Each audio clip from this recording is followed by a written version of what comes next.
MicroStrategy annonce son protocole d'identité décentralisé, DID, basé sur les inscriptions de Bitcoin. MicroStrategy dévoile MicroStrategy Orange, un nouveau protocole d'identité décentralisé, DID, basé sur la blockchain Bitcoin. À peine annoncé, le projet a déjà suscité des critiques concernant les risques que les inscriptions pourraient poser à la sécurité et à la décentralisation du réseau Bitcoin.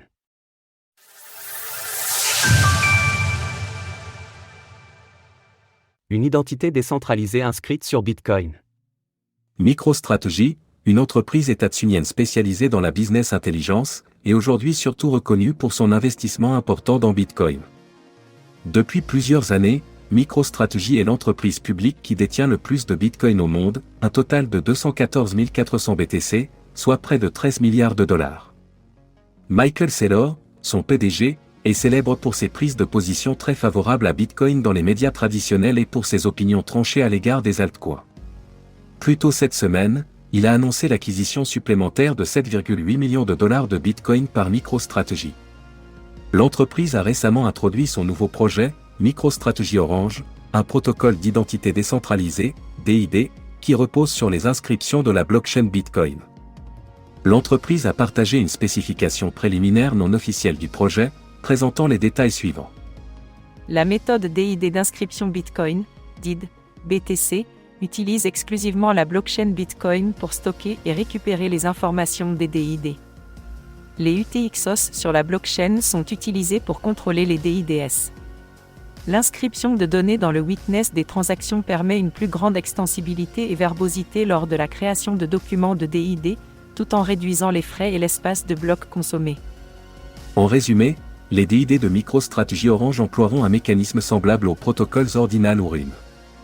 Quelles sont les limites des DID de MicroStrategy ?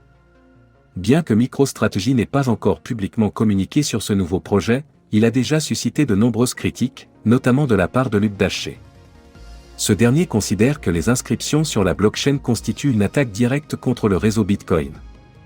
Il soutient que cette utilisation n'était pas prévue par le protocole et pourrait compromettre la sécurité et la décentralisation du réseau, en raison notamment de la quantité importante de données requises par ce type de transaction. En effet, une trop grande augmentation de la taille de la blockchain rend sa validation plus complexe, nécessitant davantage d'espace de stockage plus important dans le temps, pénalisant les nouveaux validateurs du réseau. De plus, à l'instar des protocoles Ordinal ou RUN, les DID de MicroStrategy dépendent de la scalabilité de la blockchain Bitcoin elle-même. Il est donc difficile d'envisager une utilisation étendue de ces DID sans risquer de congestionner le réseau, comme cela se produit lors des périodes de forte activité.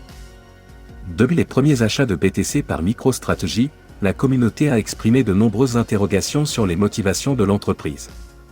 Aujourd'hui, nous pouvons en être sûrs, au-delà de l'aspect investissement et réserve de valeur de Bitcoin, l'entreprise pourrait bien développer à l'avenir plusieurs applications sur la blockchain de Bitcoin, rendant leur capital en BTC plus utile. Retrouvez toutes les actualités crypto sur le site cryptost.fr.